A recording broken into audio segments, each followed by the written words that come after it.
Good evening, everyone. Welcome to the Taneytown Council Workshop on September 9th, 2023. Let's begin our council workshop with the Pledge of Allegiance. I'll lead us in that. I pledge allegiance to the flag of the United States of America and to the republic for which it stands, one nation, under God, indivisible, with liberty and justice for all. Let's proceed with roll call. Please take note that Councilperson Cheney is absent today. From there, I'm looking to review the minutes of the August 9th, 2023 meetings and the August 14th, 2023 regular meetings. Are there any questions, comments, or concerns from council regarding those? Hearing none, I'm going to proceed forward to the public hearing for ordinance 06-2023, clarification on dwelling types. I'm now opening the floor for the public hearing on this. If you have anything to say regarding the ordinance, feel free to come up. It's going to be open until the end of this workshop here, and I'll close it right before the adjournment, so you have time throughout. So if anybody has any comments, questions, or concerns, feel free to come up. Jim, did you have any comments you wanted to make before it? No, just the gist of it is we're kind of breaking out multifamily versus single-family dwellings and clarifying which fit in which category. Sounds good. Is there anybody, questions, comments, or concerns right now on that? Hearing none, I'm going to proceed forward. I have two certificates of recognition to award to Taneytown Eagle Scouts, Connor Summers and Sebastian, sorry if I butcher any name, Sebastian Haas. Let me go ahead and read the memos attached for these first, and then I'll go to present the awards and call everybody up here. Their certificates, this is going to be onto the official record for awarding a certificate of recognition for the exceptional dedication, leadership, and commitment to his Eagle Scout project, and this is going to be for Connor Summers. This certificate is proudly presented to Connor Summers in recognition of your exceptional dedication, leadership, and commitment to community service, your successful completion of the Eagle Scout project on August 26, 2023, involving the construction and installation of a pollinator garden at Roberts Mill Park. Stands as a testament to your exemplary skills and values. Achieving the rank of Eagle Scout is a monumental achievement, represented the pinnacle of the Scouts, Boy Scouts of America program. This rank signifies not just mastery of scouting skills, but also a commitment to personal growth, community involvement, and leadership. Your journey to this esteemed rank involved rigorous planning, surmountable challenges, and a focus on experiential learning. The Eagle Scout rank underscores that progress within scouting and is a collective achievement made possible through the collaboration of mentors, youth members, and community volunteers. This certificate acknowledges your outstanding contribution to our community and the significant role that you played in enhancing the beauty and ecological balance of Roberts Mill Park. Congratulations and thank you from the community. Thank you.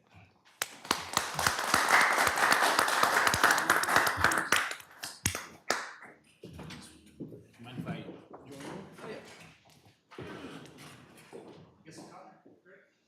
That's right. So we want to make sure I got the right one here. This is all you. Connor is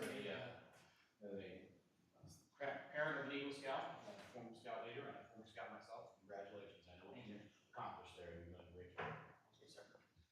This is for you. Congratulations. Thank you. Thank you. Congratulations. Thank you, sir.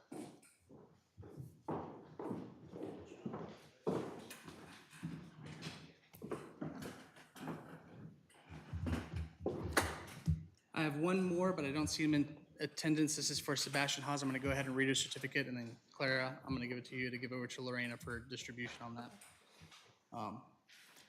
This memo serves as an official record that Sebastian Haas has been awarded a certificate of recognition for his exceptional dedication, leadership, and commitment to his Eagle Scout project. In recognition of this certificate is presented to Sebastian Haas in recognition of your exceptional dedication, leadership, and commitment to community service, your successful completion of your Eagle Scout project on April 23rd, 2023, involving the construction and installation of a bench shade structure at Roberts Mill Park Playground, stands as a testament to your exemplary skills and values. Achieving the rank of Eagle Scout is a monumental achievement, representing the pinnacle of the Scouts, Boy Scouts of America program. This rank signifies not just the mastery of scouting skills, but also a commitment to personal growth, community involvement, and leadership. Your journey to this esteemed rank involved rigorous planning, surmountable challenges, and a focus on experiential learning. The Eagle Scout rank underscores that progress within scouting is as a collective achievement made possible through the collaboration of mentors, youth members, and community volunteers. This certificate acknowledges your outstanding contribution to our community and the significant role you played in enhancing the comfort and usability of Roberts Mill Park Playground. Congratulations and thank you from the community. Go ahead and give that to you real quick.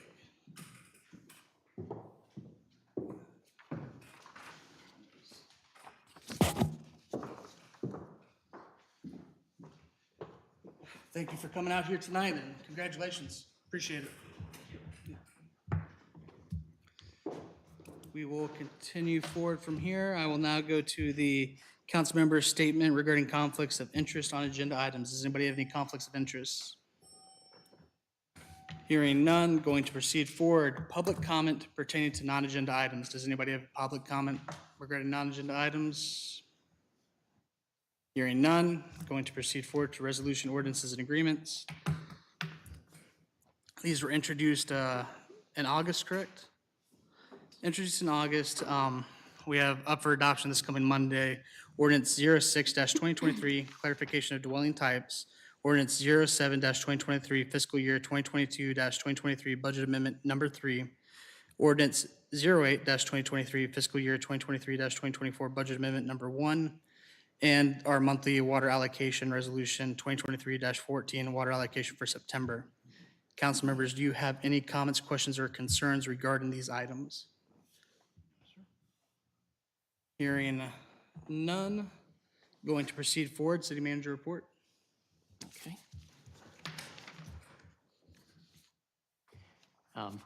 Before we get to that, water allocation for the month, any questions on that one? Yeah, I asked that as well. I included in that whole thing. Okay. Yep.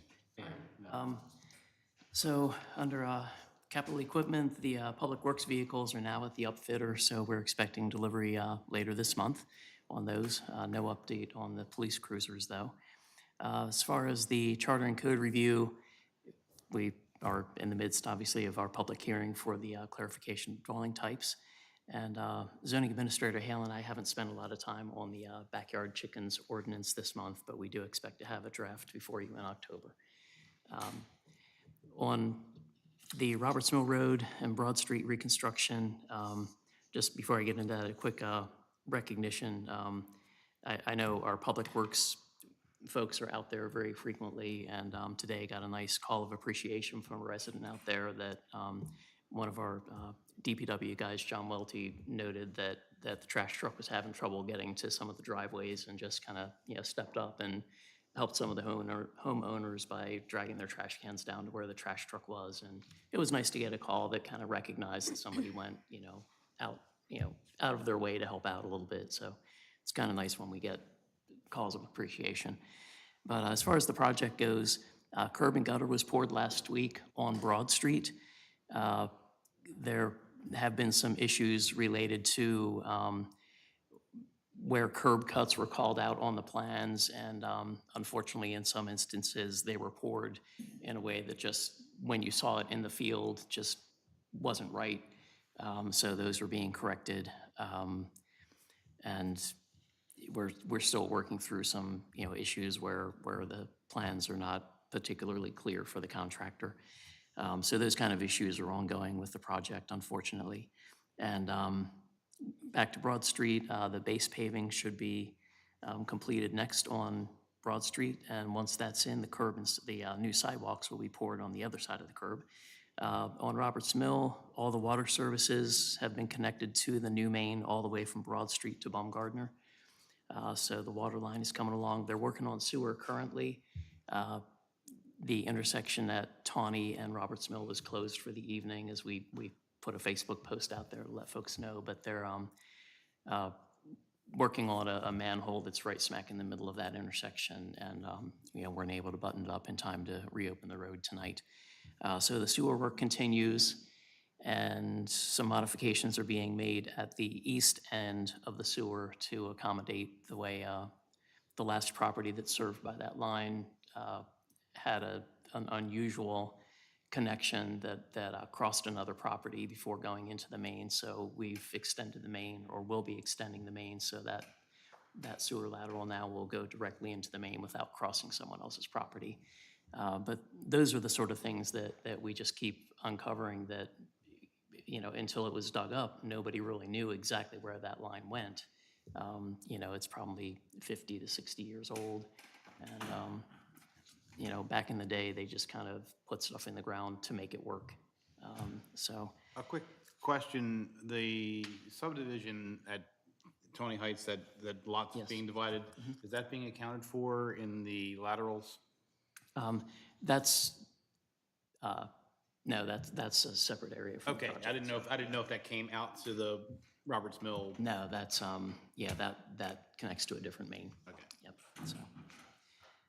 So let's see, on the stormwater end, I did add a couple things that haven't been on the project list before as we bumped a couple others off.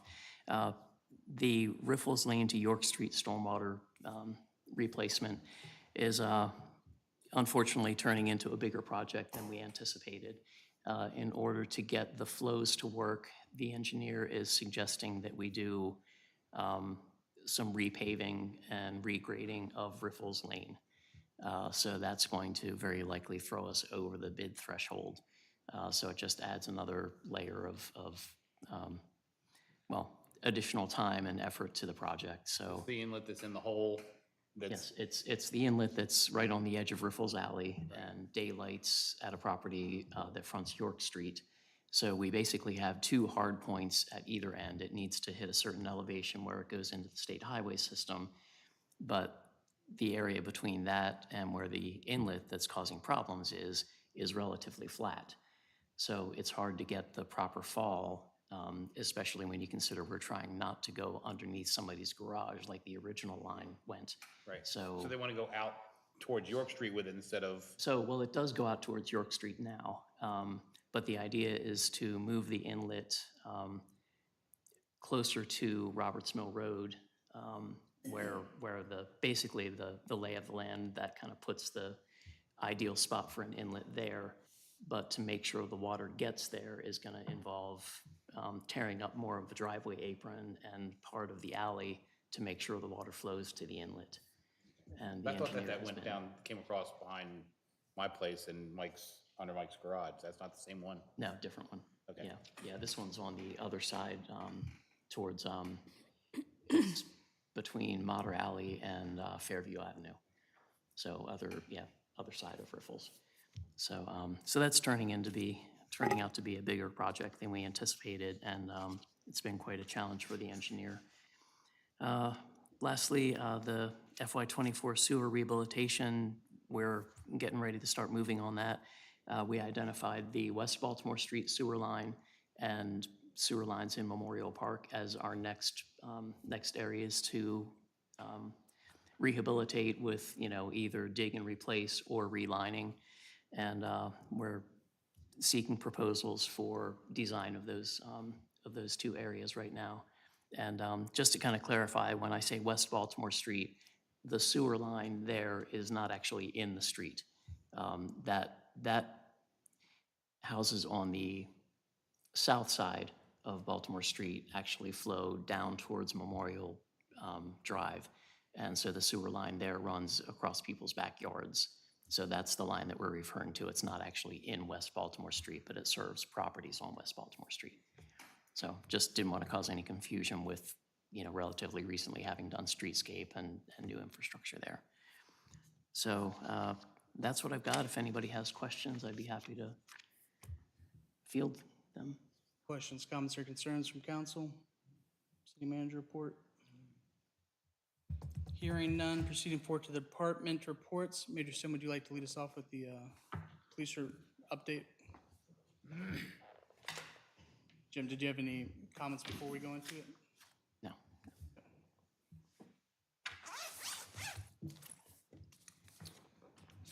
So we've been busy over the past month, very busy at the department. And I'm happy to say that we've accomplished a great deal of updates to different areas that needed updated due to legislative mandates that came out under the 2021 Police Reform Act, Senate Bills 71 and House Bill 670. Just to touch on a couple things, we've updated several new policies, recommended new policies, the use of force policy. We incorporated a use of force report form to track data on uses of force, which will give us a look into an early intervention system in case we see officers who may be using excessive force. That was a part of the requirement of House Bill 670.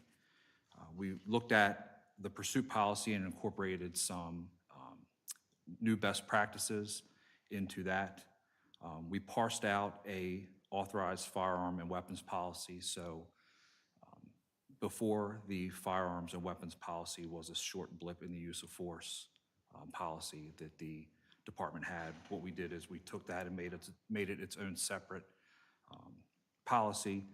And we also revamped a secondary firearms request form. So if an officer wishes to carry a firearm off duty, we revised the form, which would allow them to request that. We looked at the internal affairs policy. The internal affairs policy that the department was operating on prior was still referencing the Law Enforcement Officers Bill of Rights, which was repealed in 2021. The forms that were associated with the internal affairs policy all referenced the Law Enforcement Officers Bill of Rights. So we went ahead and we revised the internal affairs policy to come into compliance with the current legislative mandates under House Bill 670, and revised the citizen complaint against officer form, the IA complaint withdrawal internal affairs cover page, the internal affairs notification form, which notifies the officer of their rights under the new House bill, letter acknowledging citizen complaint form, and notification of an internal affairs investigation to an employee supervisor. We revised the less lethal munition policy, that's the beanbag weapon. We revised that policy. We wrote a new body-worn camera and in-car camera system policy, and I'll touch on that in just a second, why we went ahead and wrote a completely new policy for that.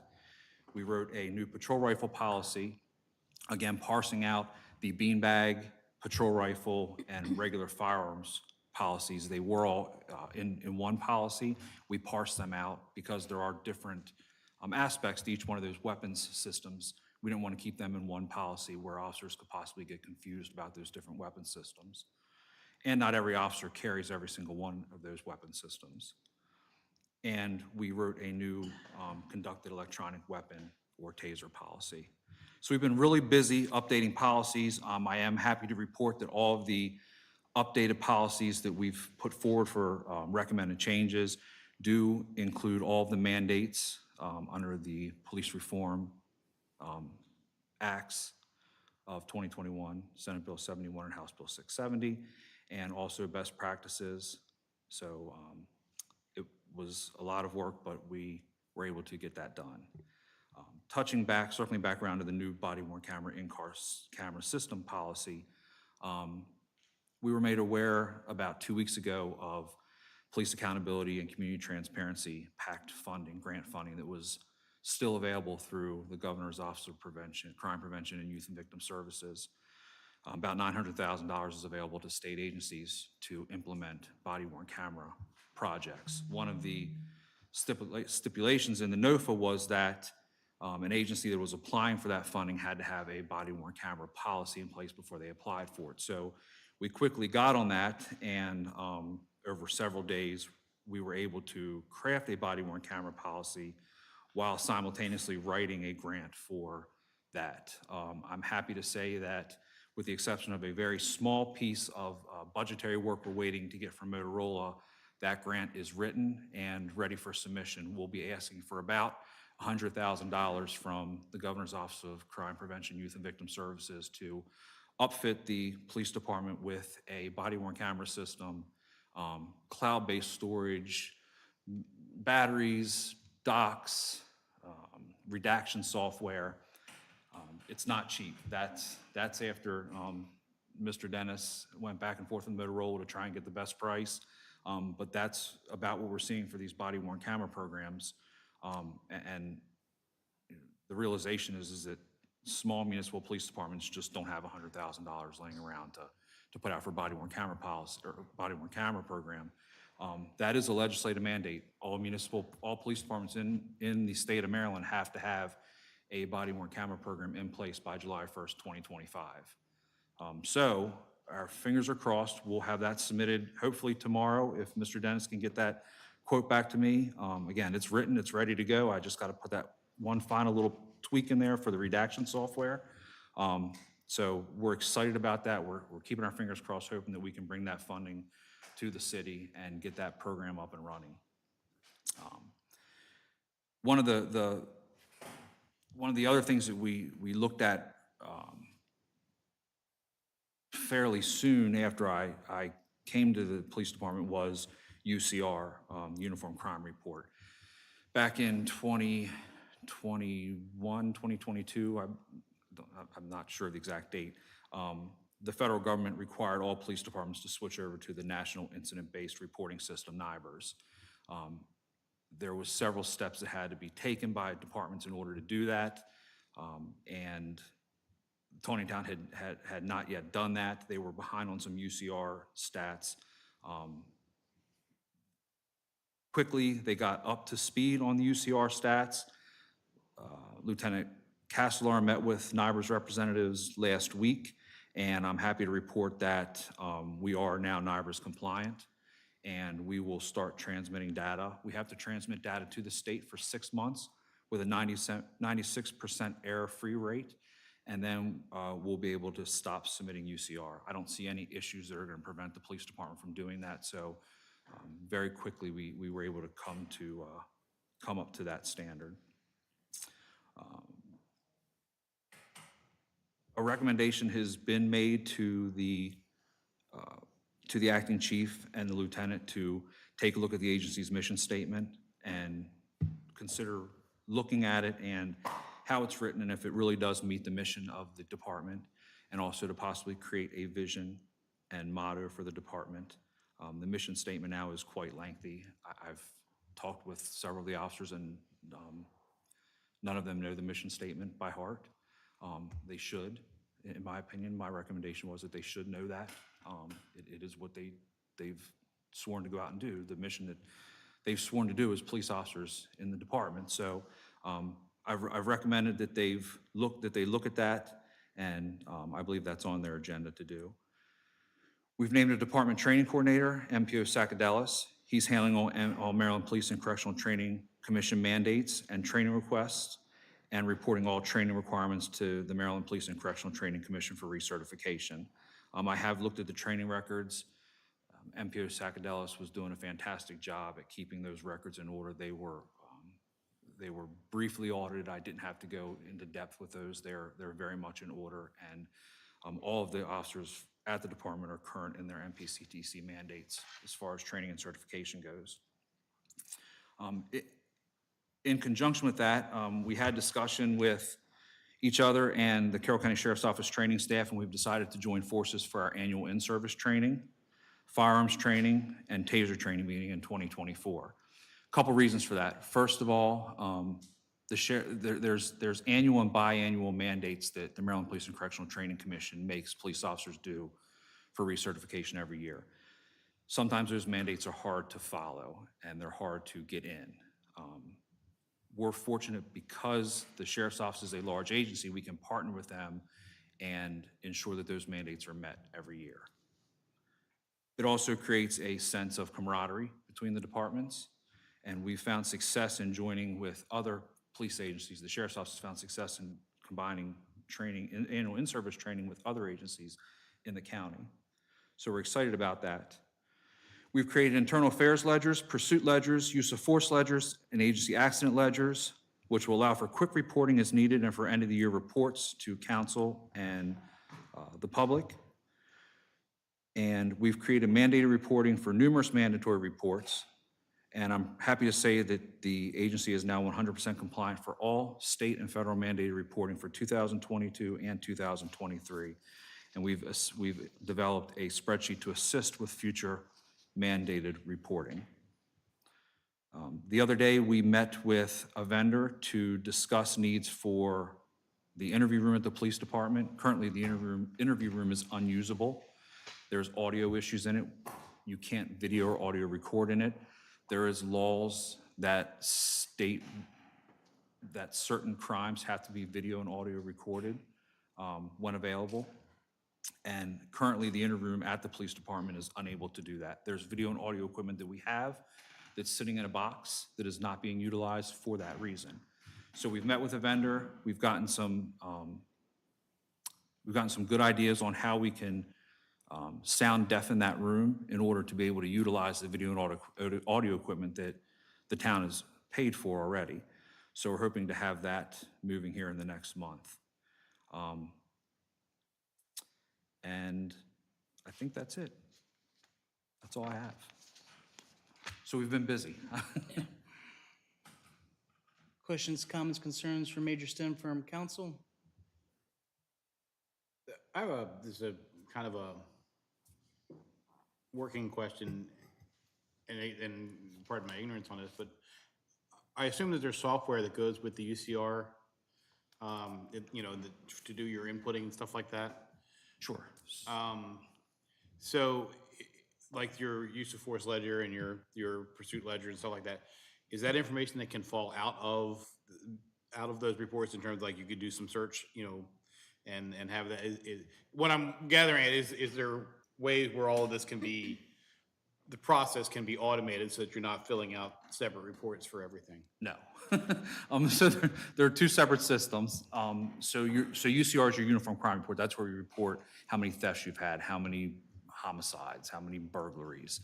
That's reported to the federal government. The FBI tracks that data, and then they report out on their crime reporting every year. The use of force, pursuits, IAs, all that stuff is tracked separately. The use of force stuff is tracked as an early intervention system. That's required by legislative mandate, that you track use of forces so you can see if there's an officer that, albeit Taneytown is a small department, we know if an officer is using. However, the legislation does require that we have an early intervention system. The ledger meets that mandate. So we keep those ledgers so we can meet the legislative mandate on use of force. And then it also allows us to be able to track different things like internal affairs investigations, pursuits. So if the mayor or the city manager calls up and says, I have a citizen that's inquiring about how many pursuits we've had in 2022 or 2023, we can quickly look on that and say, we've had 6 pursuits, we've had 3. They were all within policy. There was no internal affairs that were born out of those for bad policy. So it's an easy way to track data. Well, yeah, that's why I was asking, because, in the construction business, there are softwares that, it's like, what you used to have to do 5 separate reports for, you're inputting in one place, and all of those reports kind of fall out of the data. But I didn't know if that was something that, if there is a software out there that helps with that, if that's something we can or should be looking at. I'm just trying to help with efficiency. Honestly, if you know how to write code and you want to sit down with me and we can go over a program that could consolidate everything the police officers have to do into one program, you and I will be billionaires by the end of the year. Unfortunately, there's not. There's just so many different programs that you have to track this and track that and report this and report that off of. Just asking the question. Thank you. Yes, sir. Any additional comments, questions, or concerns from council? Have we had any legal updates on the jurisdiction issues? Jay has been in touch with the county attorney, but hasn't gotten a response yet on the information that he provided to the sheriff and the county attorney. So we're still waiting on that. Okay. Any other questions or concerns from council? Hearing none, proceeding forward with the rest of the departmental reports. Does anybody have any questions, comments, or concerns regarding the rest of the departmental reports? Or Jim, do you have any comments on any of them? I'd just like to express the appreciation for Major STEM being here and the sheriff being willing to share him for a period of time. It's been tremendous to move forward on these policy issues that, we get wrapped up in the day-to-day and, just haven't managed to keep current on all of this stuff. So having somebody here dedicated to review this and help us get up to speed on all of this has been phenomenal. So just wanted to publicly express the appreciation for Do that. greatly so. appreciate it. I And appreciate we that. still have you for one more, so. I appreciate the recognition, although not necessary. I couldn't do anything that I do without the help of the the fine men, I mean, and I mean that sincerely, fine men and women down at the police department, and they have just been a huge help in everything that we've done. Everything that I just talked about has been a collaborative effort between the police department and the sheriff's office. And just so everybody knows, these are not cookie cutter policies. We're not just taking the Taneytown Police Department's name and putting on top of another policy. These policies are all vetted through various sources, through accredited police agencies, through Lexipol, and through your current policy that you have already. So it's been a lot of work, and I couldn't have done it without Acting Chief Mitchell, Lieutenant Castellar, Officer Sakadelis, Haley. I mean, these folks have just been a huge asset. So I wanted to make sure they got the proper recognition as well. Appreciate it. Any more departmental reports? Anybody got questions, comments, or concerns? And I didn't know if you wanted to wait there. We've got you coming up for the, If you don't mind, I'll sit here. If you don't want me to sit here, I won't. I mean, we could lock eyes for a good little bit here now. But do we have any more questions, comments, or concerns? Departmental reports? Other than it seems like the wells have held steady through the summer. In fact, it looks like, was it the one at 8 or 15 or what? The one on the far right, left-hand side of the page looks like it's recovering rather substantially. Yeah, well, 8. Well, 8, is that, are we not drawing from that? Is that why it's coming up, or are we?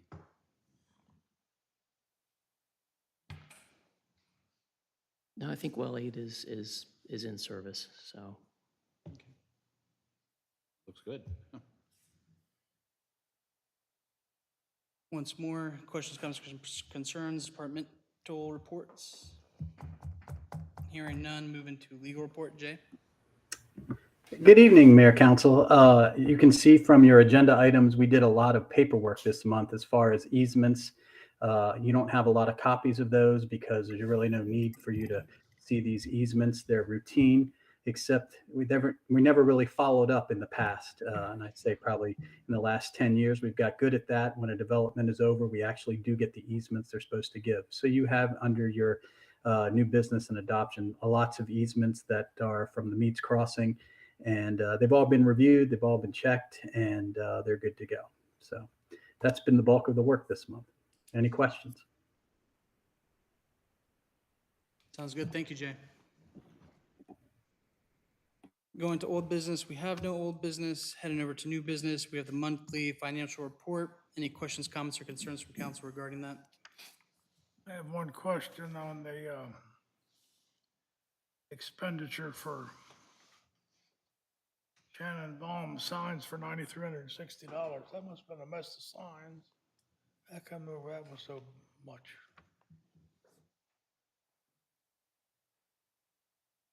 Are you jumping to accounts payable?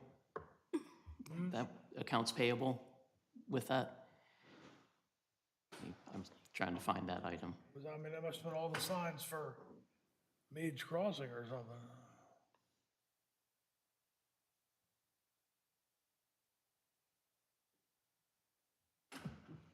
Signs, 96. I can probably find it. Okay. Yeah, it is showing for streets, but I can get the detail for that for Monday.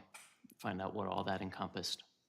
Just seemed like an awful lot of expense for, Yeah, I understand $9,000 is a lot replacing of stop signs. signs here and there, but $9,300 is a lot of signs. We didn't get any specialty signs of any note, did we? Sorry, I thought I was getting a text from the Public Works Director there, but no. So I'll have to get the detail for that for Monday. Okay. Any additional comments, questions, or concerns regarding the monthly financial report? Hearing none, moving down to the accounts payable.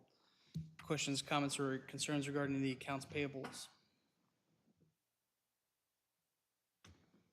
Hearing none, I am moving down to the proposed county nuisance ordinance, and we have Major Stem here who took part in that to present to the bed and then answer any questions, comments, or concerns you guys might have. Major Stem, you want to lead the way on that? I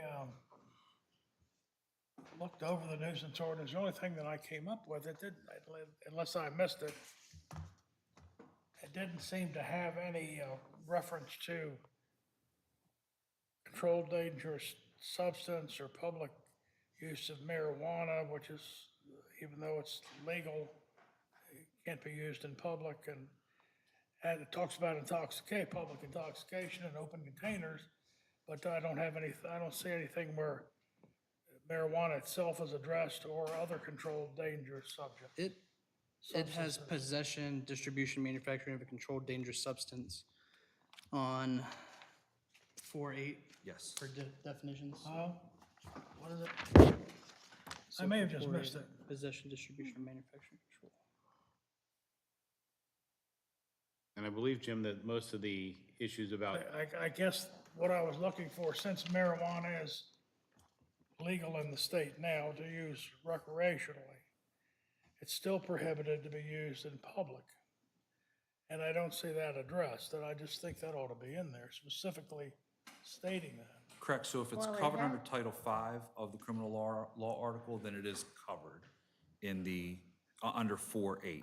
And that's where it is right there for the Title V. So if it, where it is covered to where you still can't do it, it's covered under the Title V. It's still in this, no, All right, well, I just may have missed that, but thank you for clarifying. did you want to go ahead, kind of present it a bit, and then we'll open it back up for questions, comments, concerns? Yeah, absolutely. So just to give a little bit of historical significance to this ordinance, the sheriff's office has noticed over the past several years that there are several properties within Carroll County that account for a large number of calls for service. To give you an example, in our Q2 crime report, there were 2 businesses in the lower end of the county that accounted for 75% of all thefts in the county, or in that area. That's significant. That is a significant amount of calls for service. Although we have made numerous attempts to work with these businesses to deter theft, to stop theft, they are reluctant or blatantly refuse to work with us in order to do so. It is a drain on police resources.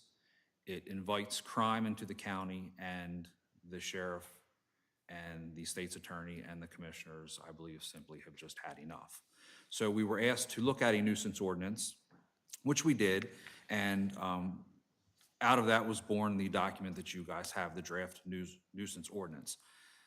I want to be clear that this ordinance is a tool in our toolbox for law enforcement to enforce property owners to either work with us or be penalized. This is not us as Big Brother standing over them saying, if we come to your house 9 times, you are going to get a citation from us, 10 times, 11 times, whatever the qualifying calls are. It is simply a tool to allow us to say, hey, if you don't want to work with us, there are going to be repercussions. Now, is that 9 times an arbitrary thing, or is that? That's just, I just threw that number out. That's Or not. is there a specific So, number of times? it's- And I Yep. mean, It's listed out in here.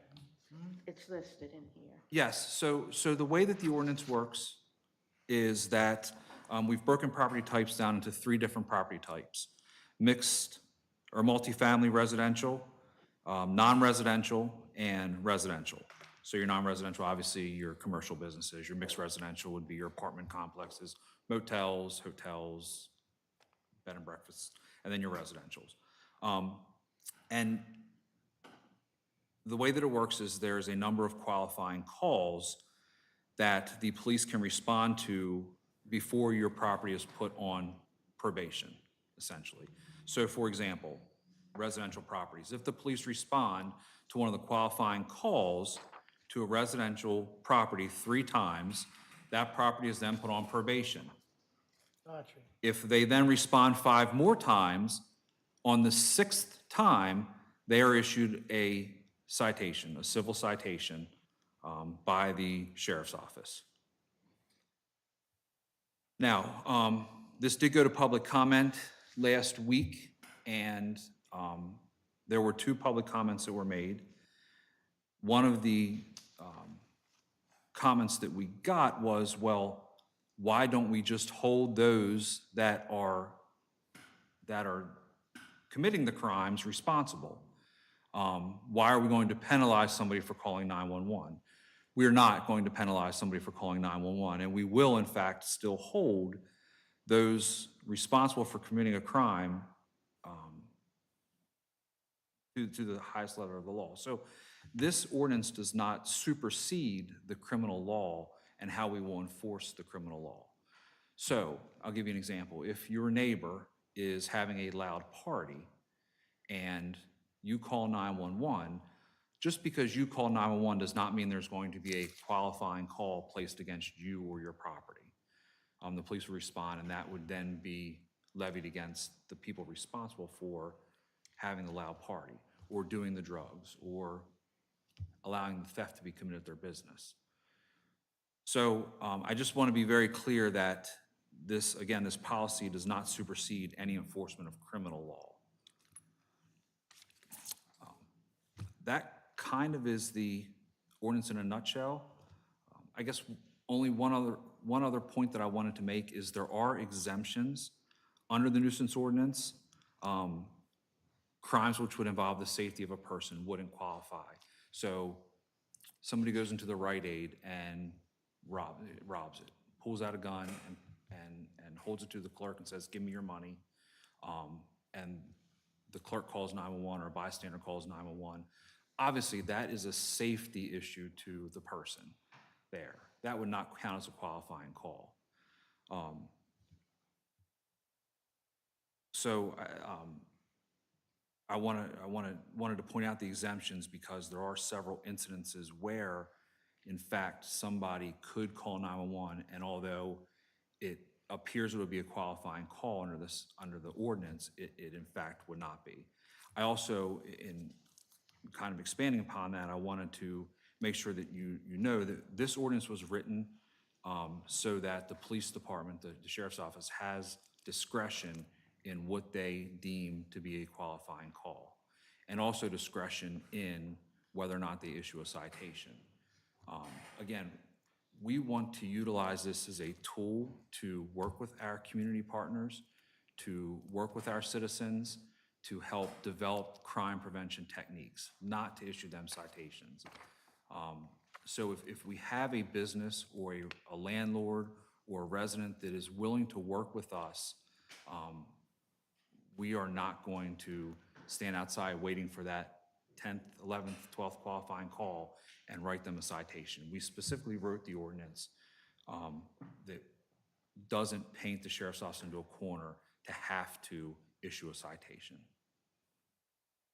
My concern is for landlords, particularly, whether it be in a multifamily building or even renting a single-family house, that has a tenant that simply refuses to cooperate. As you know, landlord-tenant law in Maryland favors the tenant to a great degree. It takes a long time to get someone out of a rental property. So I could see an instance under this where a consistent level of reporting about a particular property could result in a landlord being issued a civil citation for something he can't do anything about. Yeah, very good point. And again, the only way I would respond to that is the ordinance as written does again give a deputy discretion on when to write. So, you know, speaking, I guess, collectively on behalf of the sheriff's office, I would suggest that if there's a landlord that is having a problem tenant that they know is a problem tenant, they've been going through the eviction process to remove said problem tenant, that there would be a sense of understanding that that landlord is taking proactive steps to not allow that tenant to continue to be a burden or a nuisance.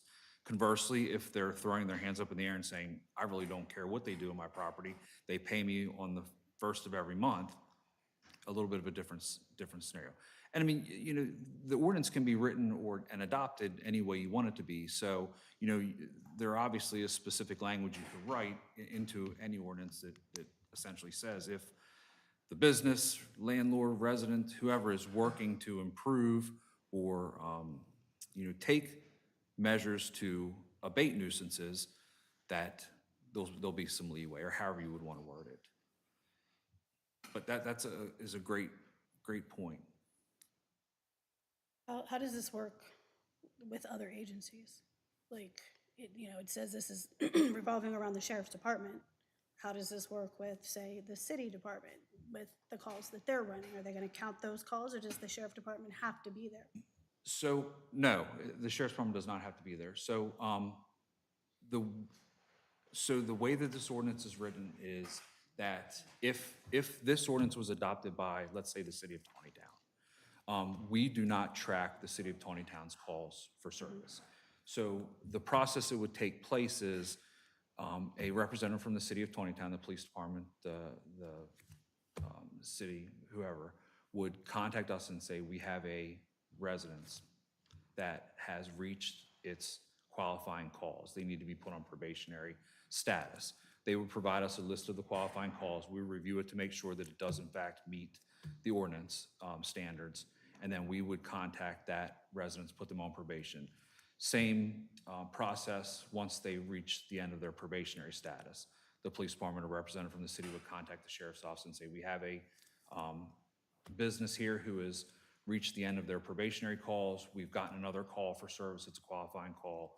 We would ask for a list of those calls, review them, make sure that they in fact met the qualifying calls, and then we would go issue them a citation. So the sheriff's department would do all of the follow-up? Yes, ma'am. The sheriff's department would do all the follow-up, yes. Okay. Question for Mr. Gullo, do we need to enact this, a version of this ordinance separately for Taneytown? Can we just adopt this by reference, or what would we have to do here? I haven't been instructed to review the ordinance and get involved, but typically when you're dealing with county ordinances, you either have to adopt it and then you're in charge of dealing with it from there on, or you have to exempt yourself from the typical regulations that the county has, because we're exempt from county regulations. So you're exempting yourself from the exemption. But that's one of the two ways that normally county stuff applies. I don't know the details of this one.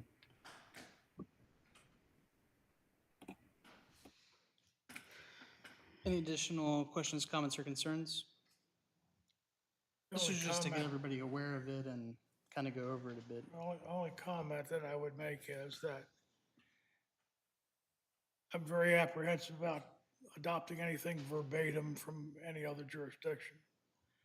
I think that we need to make sure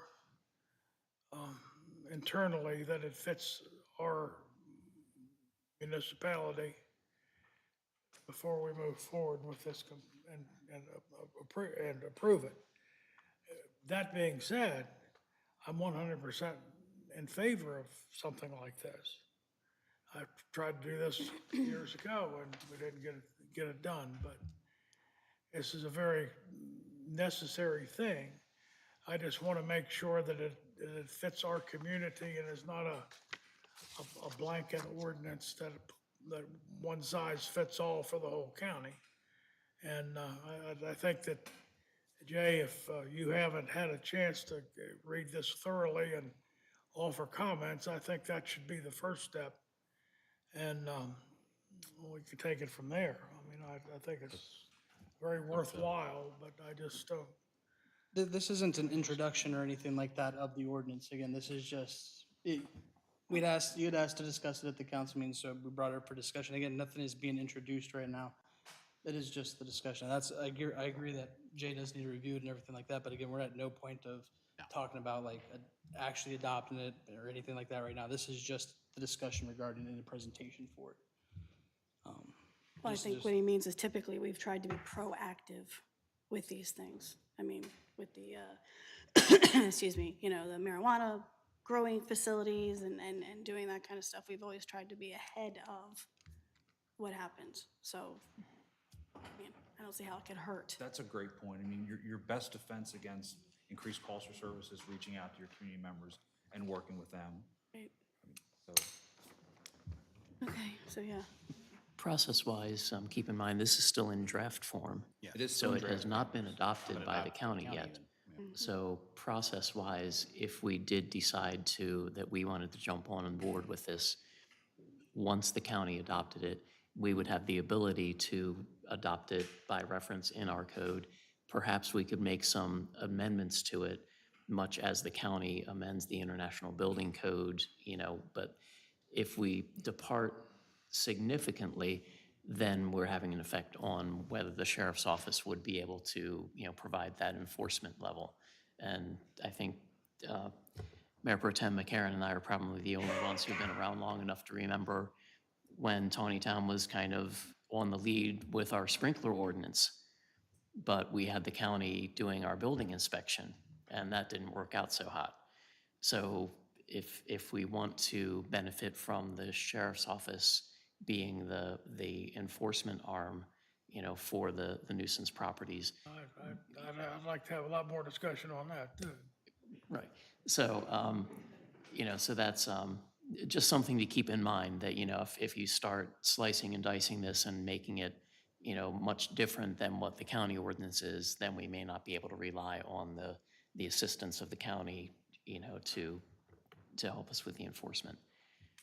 But certainly the intent of this is very similar to what we discussed several years ago. And, we backed off in response to some citizen comments that were provided about it, at the time. But, times change and, we need to look at things with fresh, fresh perspective now and then. I reserve my opinion on that. Well, some of that perspective should definitely come from the legal I side was of it. gonna say, that's why we need Jay to review Absolutely. this. I had one other question that comes to my mind, and it's just that, because of the issues regarding enforcement with juveniles and how that may play into this, I'm not sure exactly, how that would play into the new nuisance. You know what I mean? It's like, how do you enforce that if the trouble is being caused by juveniles who you can't, they're doing it on somebody else's property, but it's not theirs or their parents. So are you going to be going after the person who owns the property where the incidences are happening, or the parents or the juveniles? So it's. It gets a little muddy. Yes is the answer. I mean, in the ordinance, it does specify, I'm trying to find it here, who in fact delivered personally to the property owner or interested party. So it could be levied against the property owner. So for example, I'll use Walmart in Eldersburg. Walmart does not own the building that they're in. Black Oak owns the property in the building. So is this a Walmart problem or is this a Black Oak problem? Is Walmart, are they the entity that are not taking the proper steps to deter crimes from happening? Or is this a Black Oak problem because their lighting is poor? They've failed to put security cameras up. So you look at that and then you make a determination as to who you actually levy that against. What it comes back to, though, is if it's juveniles committing the crimes and you have a difficulty enforcing the law against the juveniles to start with, there's no incentive for them to stop because they're not even the ones going to be caught up in this, that you're going back to the property owners or the interested party. Well, you can enforce it because it's not a criminal violation. It's a civil violation. This is a civil violation against the property owner or the interested party. Correct. You're still not doing anything to the juvenile. I think it's more about the deterrent aspect of it, right? As opposed to the going after them for the crime itself. I would agree, yes, but I also see Councilman Tillman's point of view also as far as juvenile, and I don't have an answer for that. It's an interesting point that you bring up, and I think that's something that we may need to discuss. Yeah. Because what I'm afraid would happen at the other end of that is then that they would stop reporting the crime. Yeah, I don't know necessarily if they'll stop reporting crime. And again, we don't want anybody to hesitate to call 911. Obviously, that's not the intent of this at all. But I will acknowledge that you bring up a very good point. As far as juveniles are concerned, how does that play out if it's the juvenile that's responsible for the nuisance? You know, Right, and we- then do then the we- interested party has yeah, no do we write the authority or citation ability to to the parent? stop it. Do we write the citation, who do we write the citation? So I think you bring up a good point that I will bring back to the county attorney and discuss with him. I don't want this to be have a dampening effect on the proper, on calling the proper authorities when it's necessary, because they're afraid to get in trouble at the other end. But I will say that the deterrent aspect is, in my opinion, kind of what it's trying to do is basically people who aren't adding the extra layer of security at businesses, aren't keeping up with the property, stuff like that. This is supposed to try to deter that behavior. That's Absolutely. how I mean, again, basically take it. If my department doesn't write one citation in reference to this ordinance, the ordinance is worked. It's a win. We would much rather work with community members and businesses and residences to deter crime than we would write them a citation. Any additional comments, questions, or concerns from council? Hearing none, thank you. I appreciate Thank you, it. sir.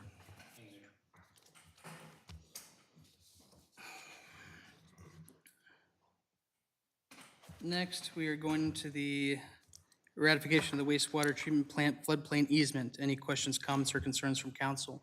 Jim, do you have any additional comments before we go into the easements? Just since we have adopted Carroll County's floodplain ordinance several years ago, now any property that develops within the city that has floodplain on a portion of the property, we're required to execute a deed of easement to the county to make sure that that floodplain area is not developed in perpetuity. So that's what basically all of these well, there's only, let's see, only 2 floodplain easements here. But the same thing holds true for forest conservation easements. Again, we've adopted Carroll County's forest conservation ordinance, and part of that is that wooded areas called out on development plans to be preserved. Again, the county's provided an easement to ensure that that happens in perpetuity. So again, as the city attorney mentioned, just procedural, administrative stuff that's part of the development process that we've gotten better at in recent years to make sure that these easements are executed as our codes call for, both city and county. So some of these are coming to us. The Meads Crossing ones, for example, some of these are going to the county for the city development projects like Bollinger Park and the wastewater treatment plant. So our projects, we're giving the deeds to the county for the forest conservation and the floodplains. Meads Crossing is the drainage and utility easements that those are being conveyed to us. That's what gives us the ability to go in and repair our utilities on private property within Meads Crossing.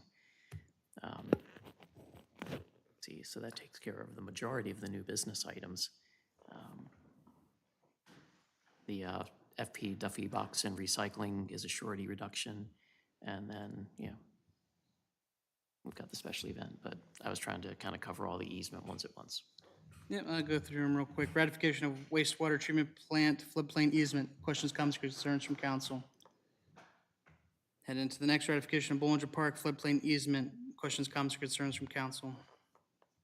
Going to the next ratification, Bollinger Park forest conservation easement. Questions or concerns from council? Head into the next ratification of Bollinger Park forest conservation agreement. Questions, comments, or concerns from council? But again, these are all just on the city-owned properties. Next, ratification of Duffy Box Recycling Surety Reduction Ratification. Questions, comments, or concerns from council? Hearing none, going to the approval of special event permit application FSK FFA Alumni Car Show. It should be in y'all's packets. Any questions, comments, or concerns from council on that? Hearing none, heading into the acceptance of Meads Crossing drainage and utility easement. Questions, comments, or concerns from council? Excuse me, Jim, I know, and I'm trying to remember exactly the problems. I noticed that there had been a couple of incidences where some of the pipes in Meads had been problematic. If we go through with this, does that not Right. put a lot of that, So that's a very good question, and this is a little different than we normally would do this. Typically, with a new subdivision in the city, we wait until everything is finished, everything is inspected, it's overwintered, and then we know there are no problems.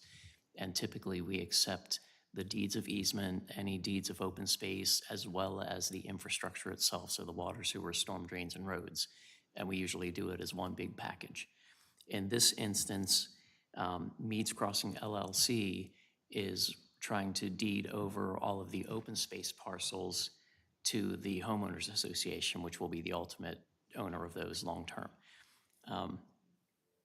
We prefer to work with the known entity of the developer rather than wait until we're ready to accept the infrastructure to get the deeds of easement on these parcels then.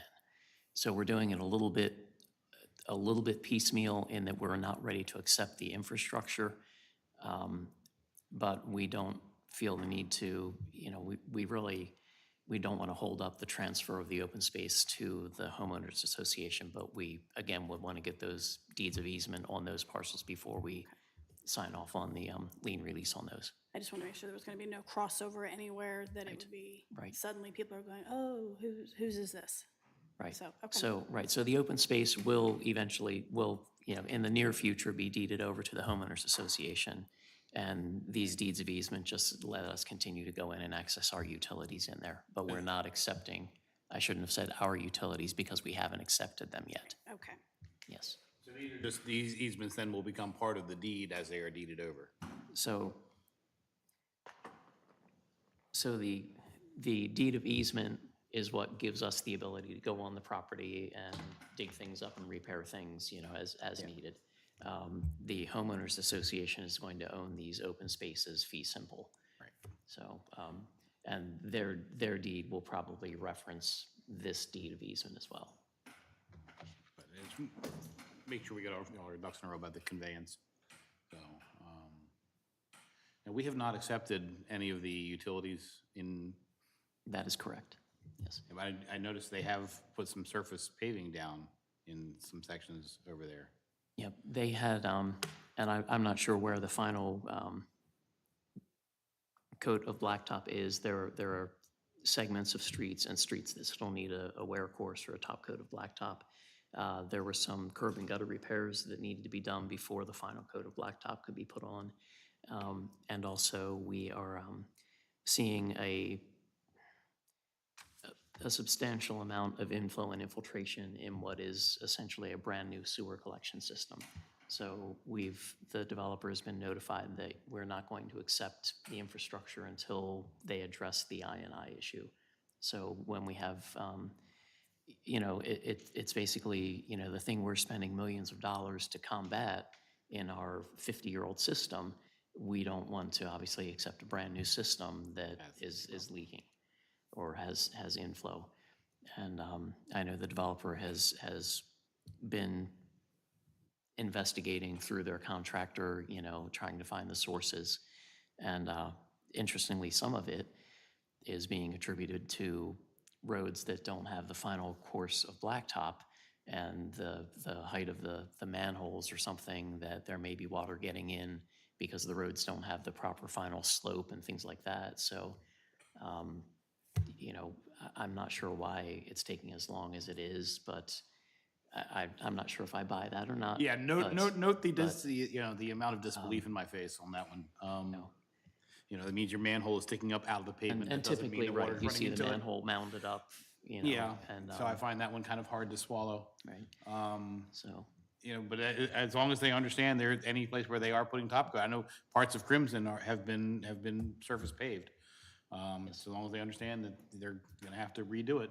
and the developer has paved streets in, I guess, an unusual fashion as to what they chose to put final coat on and what they, have delayed, but I have not been out there very regularly recently to see exactly what's what, but I know Yeah, I know they've been out there fixing curbs. they've been and given a stuff. punch list, and, we haven't been called back up to do any final inspection of those punch list items.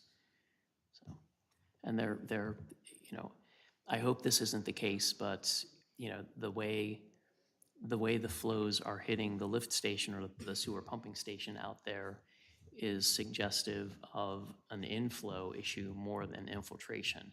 So there's the possibility that people have illegal connections in their basements that may be, contributing groundwater into the sewer flow. Just because it's hitting, the timing of it where it's hitting the pumping station is more immediate, suggesting that it's not seeping in after it seeps into the ground, like infiltration would be. So again, the developer is looking into it through his builder, but a lot of unanswered questions out there. But this does not compel us to accept anything until we're ready. Additional comments, questions, or concerns regarding the acceptance of meads, crossing, drainage, and utility easement? No, I do have another item for new business, though. In talking about some of this other stuff, I think it's come up in the past that our charter is not specific enough in some areas. So I was going to ask council if you were open to perhaps two of us sitting down, looking at the charter, going over one section at a time, putting together some suggestions or possibilities, and then bringing it to the rest of council to have those discussions, maybe doing one section per meeting, just to get that ball rolling, because it's going to take a significant amount of time to make repairs. Yeah, 'cause I know that, we've discussed before that there's some things in charter and in code that are overlapping from. Yeah, it's mainly the code that's contradicting with the charter. Because Right. again, the charter is what the people have, it's kind of the vested power of the people. So normally you'd make the changes at the charter level, but, Well, and that's, I or figure at we'll the, start at at the code, charter at the code level. I and mean. we'll start at the charter and work our way out. Yeah. If you want to take a look at the charter, I'm happy to look at it, go over it with you if you are good with That's that. it, you're if good you with two are okay with that, us getting started, and we can talk to Beth too and see if, obviously, there can only be two of us at a time. I don't want to use staff time because that's just not necessary right now. But just to open the discussion on some of the things that need to be rectified. So it's out there. You guys can talk about it or think about it, and then if you want to have a discussion on Monday.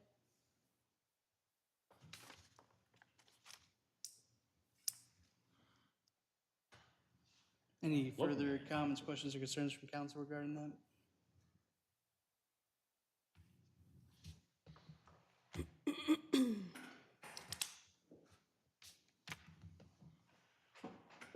Be a good exercise, I think, to actually read through it and understand everything that's in it. Yeah, that's just code first. The charter's a weird one to go to, considering that's where the powers are given down from. But I think the exercise is worth the learning. And if there is something there that we see, then we bring it up. And worry about getting the charter right so that we can get the conflicting code out.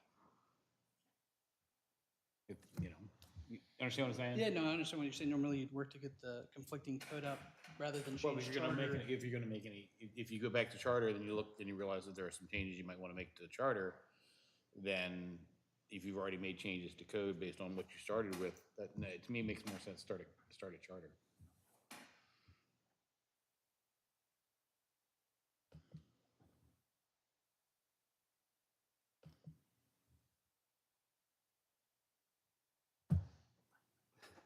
Tomato, tomato. Huh? Tomato, tomato. I think conventionally, we've, when we've had conversations about charter and code, it's usually been focused on, if, I suppose we spent more time trying to make sure that they match so that we don't have ordinances that are in conflict with the charter. And we do come across that from time to time, that, we've adopted an ordinance and not realized that, there's something. And again, that's why we have the severability clauses in our ordinances. So if we have a line that's, that is in conflict, that can be struck without killing the rest of the ordinance. I guess charter changes typically have more to do with, our power and who has what power and so on. So And I think If that's that's, what if that's we kind need of to the, start with the intent, and work our way you out. know, then the charter would certainly be the place to start, Mm-hmm. if that's the objective.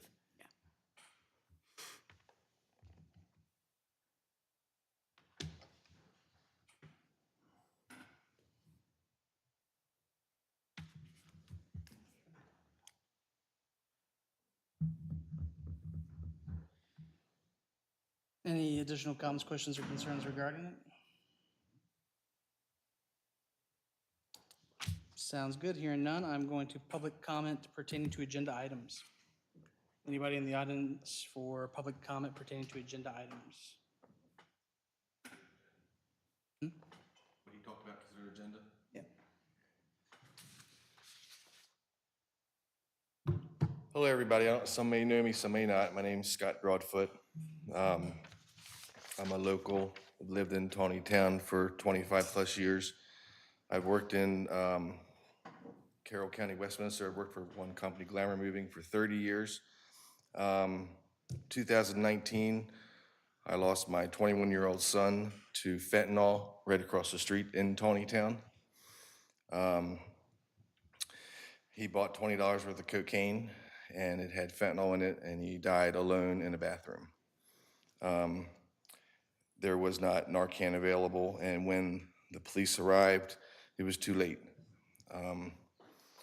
Since then, I've become a strong voice advocate and I stand tall. I've started Fuck Fentanyl Dealers, and I work my way around. End of the month, we're rallying at the White House. We work with news stations. I was in the news not long ago with the vigil in Westminster talking about fentanyl. I've worked with the sheriff. I've talked to the Westminster Police chief. The head of the state police knows me. The goal is for everybody to know who I was, who my son was, and what I'm trying to do.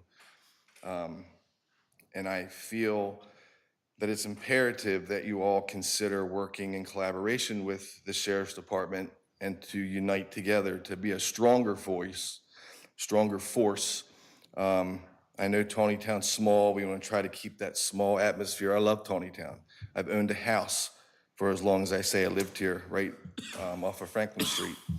And I'm proud to say I live in Taneytown. But I think at some point, we need some help from bigger, stronger. I feel that just policy things that Major STEM recommended or voiced is very important things that we oversee. But the bigger picture is I feel that the drugs and so forth have gotten so bad in Taneytown that you might not be aware of it, or if it doesn't affect you, you wouldn't know. And whatever the size of the Taneytown police is, they can't handle it because the minute you take out one, another one comes. I've worked my way up to support all the local elections with Haven Shoemaker, and we're working to prosecute fentanyl dealers to the biggest extent. I'm not going to stop. I'm going very strong. I have it on the front of my house. I have it on my car. Anybody that'll listens, I will talk to you. I will tell you.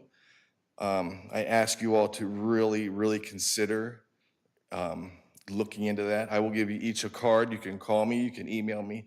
I will tell you exactly every effort. I have a different approach than many officials or anything like that because I'm in a street level, I feel. I feel that I work a labor job. I talk to addicts. I know drug people that are hooked on drugs. I hear about, the one that sold to my son and know exactly what happened, and he walks the street smiling. My son does not. He sits on my mantle. And you cannot take away my pain or second guess what I've gone through, and you have no idea what I've gone through. But I do know we have an effort to change one of your family members, someone you know, and to not hear this word or did affect our town, to be that statistic or that number. How many loss did we have in this town? My pain doesn't get any easier. It gets harder and harder every day. And it takes everything I can just to wake up and get out of bed. But I want to make sure you don't have to feel the pain that I do. And as simple as I ask anyone in council, if you haven't done it already, ask the sheriff to do a ride along with his PACE team, who strictly works towards the drug in all the counties. Be a part of that and experience in your town, which you might think might be perfect, is not perfect. And to ride along with an officer and see how fast they will have drugs and someone arrested, and countless times. I've done it. I've been through town. I've been a part of the PACE team and ridden in the car, and I was less than a block from my house, and we had an arrest. And that is, I live 2 blocks from the skate park. So it's detrimental to the town. It's very, very important. I think in everything we do, as if council is more than one person, we all work together to figure out what we need to do. I feel that we need to gain whoever will help, whoever reach out. If the sheriff oversees the county and is elected official, I feel whatever help or whatever guidance is imperative to us. I know Jim has done so many things with my push, added drug dogs. He has 2 PACE teams now, which focus on just drugs. And I constantly push him. And I feel that part of the push was convincing Chris to have the sheriff look into things and make us better, not worse. It doesn't never make us worse. And he doesn't want to take over Taneytown. He wants the whole county to be the best. You know, I always, when we talk, and I've talked to many people, you know, Westminster happens to be the #1 drug problem in Carroll County. Taneytown doesn't make it to 2, it's 1A. And that sucks to hear or to tell anybody, you know, that's really, really bad. For as small as we are and as unified as we want to be, you know, we need to work better on that. And, you know, I can see from my eyes how some council agree and some don't, and there's some clash. This is one thing I ask from the bottom of my heart. You guys need to work together and you need to figure this out. We can't even keep a chief. We have to get this straight. You know, it's beyond stop signs. It's beyond neighborhoods. If everybody's killing or dying, what is there to have a town for? So I just ask you all to really, really go into this deeper. And I'm sorry if I'm all over the place, because this is one of the first times I spoke to a group. And it's just another step that I have to do to get this. I'll make sure everyone has a card before I leave, and then please reach out, and also reach out to Taneytown Police Sheriff, do a ride-along, see what the town has. He appreciates all the good phone calls. We only hear the good sometimes, you know. You need to see how bad it is in Taneytown. You don't understand. If I tell you situations about Baltimore City, you might say, oh yeah, I heard about that, or you'll see it. Well, we don't have a news station up here showing you the drug busts and so forth. I've seen them. You're like, and I call up Haven or message them and say, you know, we had another one, you need to work on it. You know, not long ago, there was a car pulled over in Pleasant Valley near our office in Westminster, and it had enough fentanyl to kill every single person in Carroll County. That car, Pleasant Valley Road, it's on its way up here. So it's close, you know? And my son died right here in town, and I'd hate to, it's just the worst thing to even tell everybody what happened, you know? So please, keep that a top priority to work together with everyone. Thank you. Thank you, Scott. Thank you. Any additional public comment from the floor? With that, I'm going to move to close the public hearing on the ordinance 06-2023 clarification of dwelling types, and show that it is now closed at 8:49. I am now looking for a motion to adjourn. Move that we adjourn. Look for a second. So moved. All those in favor signify by saying aye. Aye.